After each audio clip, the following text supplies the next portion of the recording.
Welcome to the Deconstructing Data podcast and live stream. I'm Jessie Lezak, fractional CMO at BDEX, along with David Finkelstein, BDEX's founder and CEO. It's been a couple weeks, David. We had other Davids in for us last week with Julie Matson. So it's good to be back. You went out of town. Did you have a nice trip? I was in Costa Rica. So yes, I had a very nice, relaxing trip, and it's good to be back. But it was definitely good to unplug for a while. So that was fun. Yes, very well deserved. Glad you got to go. And I was at Chili Palooza, which is Chili Piper's event, Yeah, and excited. I was nominated for a CMO award for the work I did do at BDEX. nice, And and yeah, congratulations. thank you so Absolutely. much. Yeah, I was excited to be there, and it was a really awesome event. They had different workshops where you could go in and people were sharing their workflows, their AI workflows. So you could literally see what other marketers were building in Claude and ChatGPT. Mostly Claude is what we see, but Hmm. I think I was kind of the outlier, still using ChatGPT from what I found. But yeah, there's just a lot of interesting things that you can do and you can build in this age of AI as a marketer. But the Hmm. common theme, like we always find at Deconstructing Data, is having the human in the loop and keeping things authentic. And, we got to just make sure we're using it as a tool. But I digress because we're going to be talking a lot about data and data privacy today with a really awesome guest. Today on Deconstructing Data, we are thrilled to welcome Donata Stroink-Skillred. She's the co-founder and president of Termageddon. And Termageddon is a privacy policy generator. I was telling her pre-show, I've actually used it before, but she is also a privacy attorney. So excited to welcome you on the show. Thanks for being here, Donata. Thanks so much for having me. Absolutely, Donna. We're glad to have you on the show. We're excited to get right into our topics. But first, I want to give you a chance to introduce yourself to our viewers and listeners. Give them a chance to learn a little bit about you, your story, what led you to become co-founder of Termageddon, and what you guys are doing for your clients today. Yeah, absolutely. So I'm Donata, and I was, many years ago, I was in private practice after I graduated from law school, and I was actually working with web designers, writing contracts for them for their relationships with their clients. And one thing that I noticed is that, a lot of their clients didn't have privacy policies or terms of service for their site. And their clients would ask me, can you help me draft these? And I said, sure. And I noticed it was a very repetitive, boring process. And this was before all the privacy laws that we have today. This was before even GDPR. And I noticed that I was asking them very similar questions, like what data are you collecting? What are you doing with that data? Who are you sharing it with? And then I had these templates that I would Frankenstein together into their policies. And it was just a very repetitive, boring process in my mind. And I met my husband, who was running a web agency at the time, and he would build sites for clients, and they would ask him, what do I do for a privacy policy? Can you write one for me? And he's like, I'm not really comfortable doing that because I'm not a lawyer. And we were just kind of sharing our frustrations over that over dinner one night. And that's how we decided to come up with Termageddon, which is a website policies generator. So we generate privacy policies, cookie consents, terms of service, all that stuff. And then also update them as the laws change. So whenever there's new privacy laws that are passed or existing laws are amended, we can automatically update customers' policies for them. So I'm a privacy attorney, and then outside of work, I'm also a fellow at the American Bar Foundation. I chair the American Bar Association's e-privacy committee, and I'm also a board member of the ABA's Rule of Law Initiative. And I guess keeping that in mind, I know we'll talk about privacy today. I'm not providing legal advice, so yeah. Well, I love that founder story. That's awesome. It's always Mhm. interesting to hear how people start their businesses, and just a great story. But data privacy is something that we talk about a lot on this show. So it'll be really interesting. It's something that we've never really dug into with an attorney. So I'm looking forward to this. So our first topic: collecting data and privacy and compliance. with privacy and compliance. Love to get your take on this. Sure. So to start us off, there's so many misconceptions out there about privacy and who needs privacy policies and who needs to worry about privacy. Talking to so many small business owners about this, they don't even think that their website collects personal data. So to start us off, personal data is any information that could identify somebody or any information relating to an identified person. And so these are things like names, emails, phone numbers, physical addresses, IP addresses, things like that. And most modern websites nowadays do collect personal data. So if you have features like contact forms, email newsletter subscription forms, e-commerce, you have analytics or advertising, even things like YouTube and Vimeo videos and Google Maps on your site will collect data. And really, there's nothing inherently wrong with collecting this data, but there are certain requirements that you need to meet because this data is protected by privacy laws. And privacy laws are sort of unique in the sense that they protect consumers and not individuals. So what that means is that privacy laws outside of your state or country can apply to you, even if you're not located there as a business. So, if your website is collecting personal data, you should be aware of these privacy laws existing. The fact that they can apply to you, they do apply to even small businesses, they can apply to nonprofits, and privacy laws are enforced against small businesses as well. So, they've been fined and sued for non-compliance. So you need to make sure that if your website is collecting personal data, that you're following those requirements, that you're having the proper policies in place, that you're obtaining consent for setting certain trackers if you need to do so, and that you're offering individuals with privacy rights as well. Yeah, absolutely. And this is, like I said, this is something that comes up a lot with on the podcast because we talk about data. And so all of that data that's collected across the ad tech and martech ecosystem is all tied to some person. And so everyone has to adhere to these varying levels of privacy regulations. And that's sort of my next question is like, how do you keep up with all this? Because just like we have to, when I see that something has changed, we have to go back to our attorney and we have to ask them, to take a look at it and update it.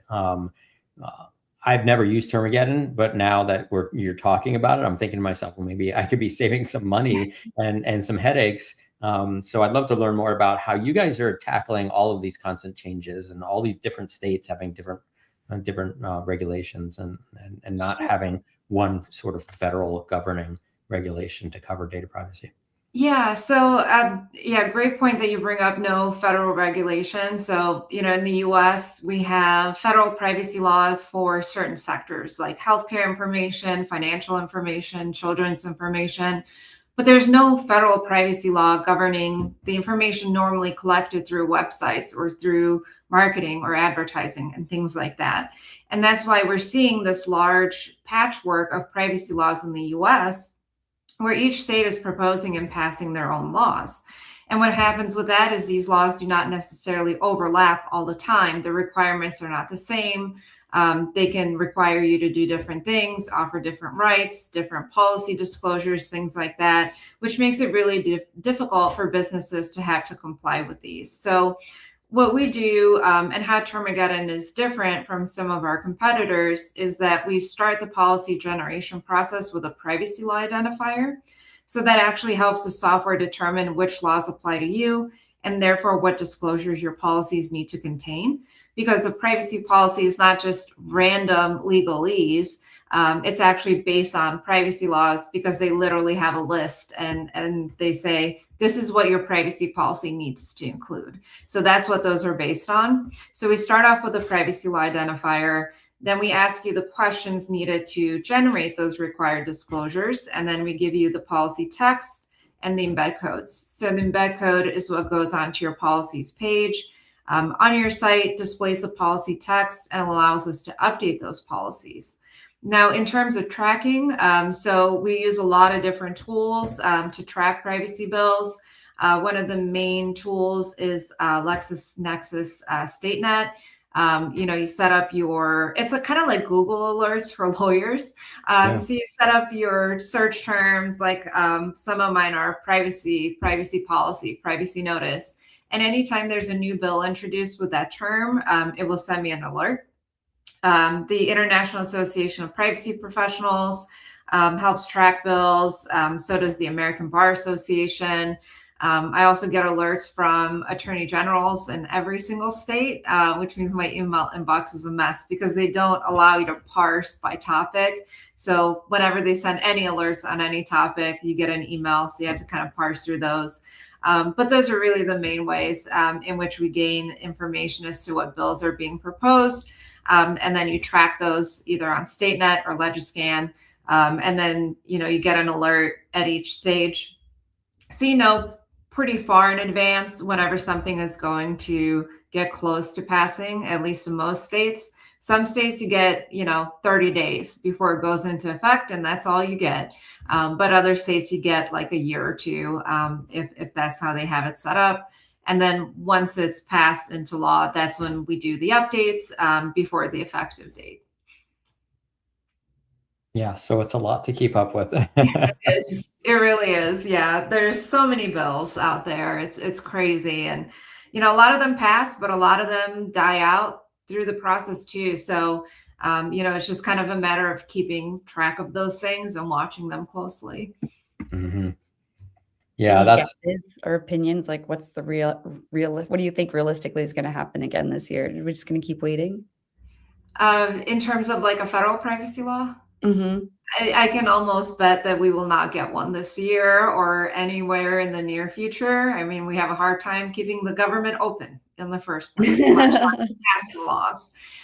So there's a lot of different reasons why these federal bills don't pass: preemption, private right of action, consumer rights, enforcement, all of those things. So there's a lot of things to argue about with these. And yeah, unfortunately, we don't have one, and I don't think we'll have one anytime soon. Mm-hmm. Yeah, what drives me nuts is like all the different states and the different state regulations, as a data company, we have to register with each of these states. And so the more states that put in their own policies, their own regulations, the more states we end up having to register with and tracking all that and paying for, and so on and so on. Yeah, I mean, the purpose of that is really to allow consumers to figure out who to contact to exercise their rights. Like, for example, request deletion or don't sell my data or things like that. Yep. But the main issue is that the consumer doesn't know who holds their data. So what happens in a lot of these registries is you have a registry of 5,000 companies. Well, if a consumer doesn't want their data to be used or sold, they have to contact all of these companies individually because they don't really know who holds their data. So I would say with all the different state privacy laws that we have, the ability to actually exercise your privacy rights, it's pretty difficult still. Yeah, for sure. It's a constant maze. I'd love to jump into our next topic: marketing tools and data privacy risks. Speaking of just a high volume of companies, the marketing tools out there, especially given now with AI, it's like I feel like there's 1,000 new marketing tools that come out every day. It's just insane. And so this is going to be an interesting topic, with each of these marketing tools. Let's talk about what does that mean as far as data privacy risks? Sure. So like you said, there's 1,000 new marketing tools each day, and half of them do the same thing. Right. That's already existed for many, many years. Maybe there's just like a slight feature change on some of them. Yeah. But yeah, I understand that companies need to use marketing tools to grow their business, right? That's just the reality of the situation. What I don't think that a lot of companies realize is the fact that these marketing tools, number one, can subject them to privacy laws that they were never subjected to in the first place. So let's say I take a website with no Google Analytics. So I take a website for a florist in Chicago. No Google Analytics, no advertising, no anything. And then that website installs analytics and advertising, let's say, for example. Well, all of a sudden, if a website visitor from the EU goes onto their site, they're tracking that website user's behavior, making that business subject to GDPR, for example. So a lot of these tools can actually subject a business to new laws that they weren't previously subject to. And it can also open up a lot of compliance risks.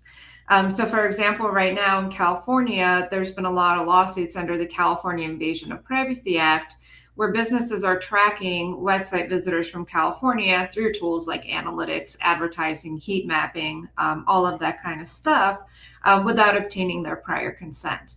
And these businesses are getting sued for large amounts of money, $50,000, $60,000, $100,000, just for tracking and placing those cookies on their device without their consent. So they're becoming more and more high risk. So, something to consider, first of all, is if you're not using these marketing tools, you should remove them from your website. If I had $1 for every time I spoke to a business owner and I said, okay, your website has Google Analytics, and they're like, what? I had no idea. I never looked at this data. I don't even know how to log in. Removing those tools or replacing them with privacy-friendly alternatives that don't track as much data or that don't sell it down the road, that's definitely a really good thing to consider, because that will reduce your risk by a lot, is just removing those tools altogether if you're not using them. Or if you have to use them, obtaining proper consent, providing the proper disclosures, and making sure that the consumer has the option to opt out of those services if they don't want to be tracked anymore. So they shouldn't be firing without the individual's consent. Consent should be proper. You should have an accept and a decline button with equal prominence. You should not have a giant accept button and a little tiny decline button. And then if a person, let's say they accept those cookies or they reject them, have an option to be able to withdraw their consent or provide their consent afterwards. I also want to say, I've been on sites before where you can't browse the website or you can't submit your information, you can't buy anything until you agree to be tracked through these marketing tools. I'd really encourage people to consider, what is the actual purpose of your business? Like, the purpose of your business is to make sales, not to collect data through analytics. I mean, unless that's like your actual business, in which case I get it. But for most businesses, like, you're trying to sell your goods or services, not to gain analytics data. Like, that's not your end goal. So making sure that people can still purchase, view the site, contact you, do all those things without having to agree to be tracked. No, that's great advice. In fact, I just wrote that down because I think one of the easy things that everybody should do, you said, and I just want to sort of reiterate this to make people realize, a lot of times when you create a website, whoever created your website, uses all of these tools. They just install all these tools thinking that you're going to want to track everything. And so I think that's a really good idea. Do an assessment of what tools you're actually using and remove tools that you're not using. I mean, I've been to websites where you've gone and done if you go into developer tools and you can see kind of what is being used by the website. And there's just hundreds and hundreds of different JavaScripts running, pulling, cookies from dozens and dozens and dozens of sites. And a lot of this stuff, I find it hard to believe that they really need all of those things. And so I think that there's a lot of scenarios where it's exactly what you're saying, where tools were installed for one reason or another, and all of that tracking still exists on the site, whether you're using it or not. And so removing that, I think, is a good sort of easy first step that people should take note of. Yeah, there's people, businesses who ran Facebook ads 5 years ago, and they have zero intention of running ads again. Their campaigns have ended. They're done with that. And then the Facebook pixel is still running, for years on end for no reason. Yeah. Mm-hmm. Yeah. And and that's one of the worst ones ever that you should have on there. Yeah. Yeah. And it's slowing down the speed of your website. And speed is extremely important for SEO now. I mean, yeah, there's a ton of reasons to take that down. It's a really good point. Yeah, I probably am guilty myself now. I'm thinking, oh, what's on my website? Yeah, no. So marketing tools and data privacy risks, any other marketing tools? I mean, that's a really good example, but any others that people might not be thinking of? Yeah, heat mapping is a really big one. Things like, even when you think about it, like HubSpot, email marketing lists can be a big one too. Mm, So a lot of businesses, if you had contact with a business, like let's say I make an appointment to discuss, I don't know, like flooring or something like that, they automatically will add you to an email marketing list, even though you never subscribe to an email marketing list, right? And that means your data is being shared with the email marketing vendor. It's being shared with the email service provider, things like that, without consent or anything like that. So you definitely want to make sure to obtain consent separately for email marketing. You want to make sure that your policies have the right disclosures as to sharing data. You want to allow people to opt out. It's really interesting how difficult businesses make this. There's one site that I will not name, but you have to check about 50 checkboxes to opt out of email marketing from them. Yeah. yikes. Like, don't do that. If people don't want your emails and you keep sending it to them, they're not going to read them, and they're going to just delete them, and they're not going to buy from you. A recent scourge almost is SMS text messaging, where businesses sign people up for SMS messaging and then, incessantly message them day and night about different promotions and different deals, again, without their consent. And that one is especially harmful to businesses because people can now mark your text messages as spam. So your number can essentially just become blacklisted and nobody will ever get text messages from your business number ever again. So you really want to make sure that you obtain proper consent from people for sending those SMS messages, email marketing, all of that. And I think, in my mind, people think that, okay, if I have 20,000 people on my list and, maybe only 10% of them actually want my messages, I'll still sell something. But in my mind, I'd rather have 100 people on that list that I know for sure want to buy from me, instead of getting marked as spam or having really low deliverability rates or really low open rates. Signing up people for this stuff without them wanting to be signed up doesn't actually help your business. Yeah, Kind of sounds like a data hygiene thing too, wouldn't you say, David? Yeah, absolutely. I'm going to throw one other thing out there about the consent because I noticed this. In fact, I noticed it on our website when we had a redesign of our website, that we had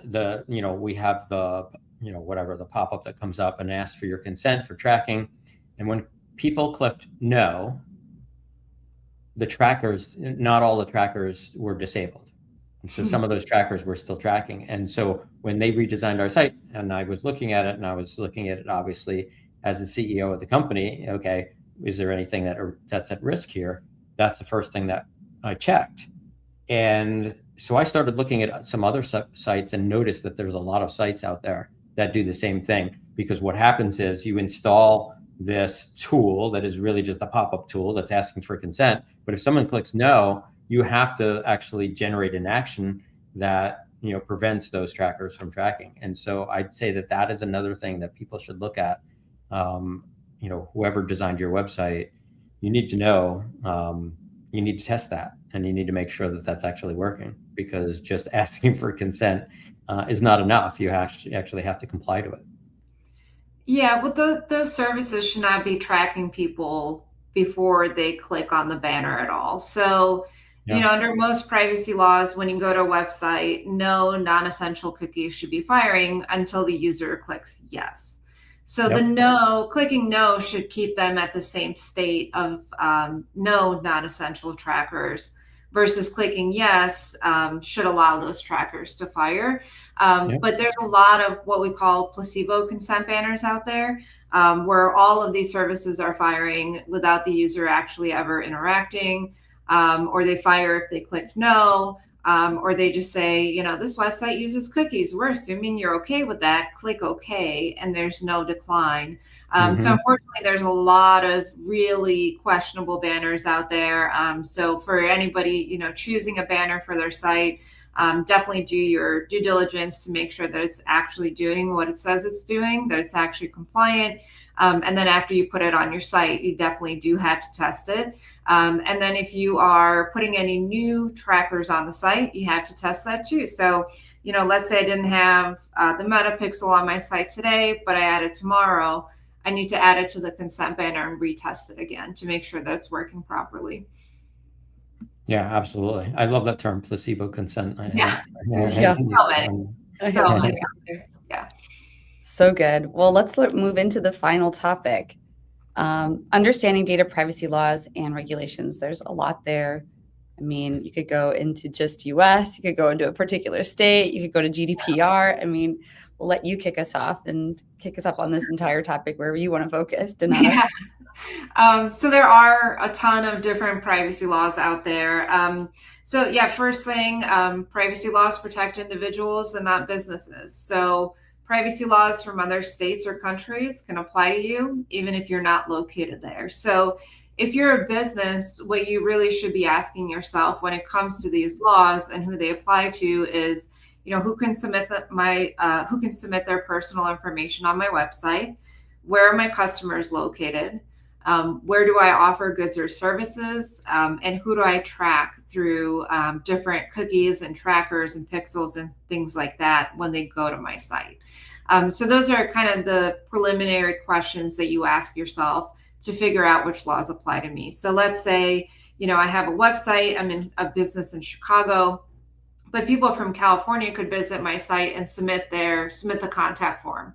Maybe they're inquiring, hey, I'm traveling to Chicago and I'm interested in your restaurant. I want to make a reservation or something like that. Or maybe they can go to your site and have their information collected by analytics and track through advertising pixels. So it's really not about you as the business. It's more about who can visit your site, submit their information, and be tracked. There's a lot of privacy laws that apply to larger businesses only. So you have to have a certain amount of revenue, collect a certain amount of data, or obtain a certain percentage of your revenue from the sale of personal data. But there's also a lot of privacy laws that apply to small businesses. So it doesn't matter how much revenue you make, how much data you collect, or how many employees you have, or things like that. And there's even laws that apply to nonprofits. So you really first need to figure out which laws apply to you, because that's what dictates what requirements you actually have to meet. Because if you don't know what requirements you have to meet, you're already starting off on the wrong foot. And as we discussed before, these laws are always changing. So existing laws are being amended because we have new technologies that are privacy infringing, like AI, for example. And new privacy laws are being passed to provide consumers of certain states or countries with privacy rights. So the requirements are changing pretty frequently. And that includes, the compliance requirements, the policy disclosure requirements, the privacy rights that you offer, and things like that. So with all of these privacy laws constantly changing and applying into different companies, what would you recommend to listeners that are listening right now and saying to themselves, wow, I don't know if I've thought of all of these things. What would you recommend that would be sort of like their first step, or the top 3 things that they should be considering when it comes to data privacy and their own website? Yeah, so really the first requirement is figure out which privacy laws apply to you, because that's how you'll know what standards you need to meet, what rights you have to offer. You'll know if you have to obtain consent prior to firing some of these trackers. You'll know what your privacy policy needs to say, things like that. The second thing that I would do is I would review my site and see what can be taken off of it. So just like we discussed before, if you're not using that analytics data, remove that. If you're not running ads, remove the ads. Maybe you have a jobs application form that asks for a bunch of data that you don't have any open jobs, remove that form. Then I would get my policies in place, and I would get the consent solution in place and make sure that those are ready, because that's kind of the first step of what regulators and consumers look at. It's kind of the easiest way to see that somebody is not compliant. You could just see that right away. So on the website, so I'd make sure that I would get those things figured out as well. That's probably the first three things that I would do. That's excellent. Excellent advice. Appreciate that. Absolutely. I was trying to make note of them. So I got the first one in the comments, figure out which privacy policies apply to you. Second one, review your site and see what can be removed. And I'm sorry, what was the third one? Yeah, so the third one would be get your policies and your consent solution in place. Ah, I see. Yeah, that makes sense. Obviously, there's more you'll need to do after that, right? So like if the laws that apply to you require you to offer privacy rights to consumers, you want to make sure that you know what those rights are, how long you have to respond, how to actually like delete somebody's personal information or give them access to it, things like that. So those are not the only three things you have to do, but that's probably what I would start with. Yeah, that's definitely a good start for sure. Definitely. Anything else either of you would want to share on this topic of understanding data privacy laws and regulations? I would say, it seems very intimidating and complicated at first, and it really can be. But so much of this is just, treating others like you want to be treated. As a business owner myself, I know that if I get a spam text message at 3 a.m. that wakes me up, I'm going to be pretty upset and I'm not going to be interested in working with this company. And a lot of consumers feel that way. We see consumers becoming more and more interested in their privacy rights. And that's why we're seeing all of these laws being passed, is because consumers are fighting for this. And consumers are looking for these privacy features on sites. They're willing to leave a site if they don't see that the site respects their privacy. They're willing to switch to a different vendor. They're not willing to submit their personal data to a website where they don't feel safe. So keeping that in mind, I really think that privacy can actually be a competitive advantage for businesses as well. So even though there's a lot of requirements and it seems pretty complicated at first, if you think about it from a consumer standpoint, and if you think about it from a privacy as a competitive advantage standpoint, is really just, treat people's data and treat them with the respect that you would deserve. Excellent. Good point. It's a great point. All right. Well, the final topic is something we ask all the guests who come on Deconstructing Data. And that's just, what are some of your favorite tools in your tech stack that empower you and your team? Sure. Slack is definitely a big one. We used to use Google Chat, if you can believe it, when we first started as a company. And that was fine when there was 2 people, but then we grew to more than that, and it was just like impossible to manage. It was terrible. So we use Slack, which I really like. I do unfortunately use Google products too. So I use Gmail, as well as Google Drive for a lot of my engineering and documents, and all of that other fun stuff. We use Freshdesk for our ticketing software, which I really like. And then obviously we use our own products for privacy compliance. Of course. Got to use your own products for sure. Well, this has been a really great episode. Thank you so much for sharing. Would you like to let listeners know how they can reach you after the show? Yeah, absolutely. So you can find me on LinkedIn, Donata Strength-Skillroot. Feel free to connect or message me there. And then you can find our company at termageddon.com. Awesome. Donata, this has been a great conversation. I think that our viewers and listeners got a wealth of information. So I thank you so much for that, as did I. And I will be going to termageddon.com and checking it out. So thank you so much for joining us today. It's been a great show. Thank you for having me. Absolutely. Absolutely. Yeah, definitely such a valuable conversation. And we always love having leaders like you on Deconstructing Data. So that's all for today's episode. Donata, we appreciate you coming on the show and sharing your thoughts with us. And audience, thanks so much for listening. We will see you back here at the same time next week.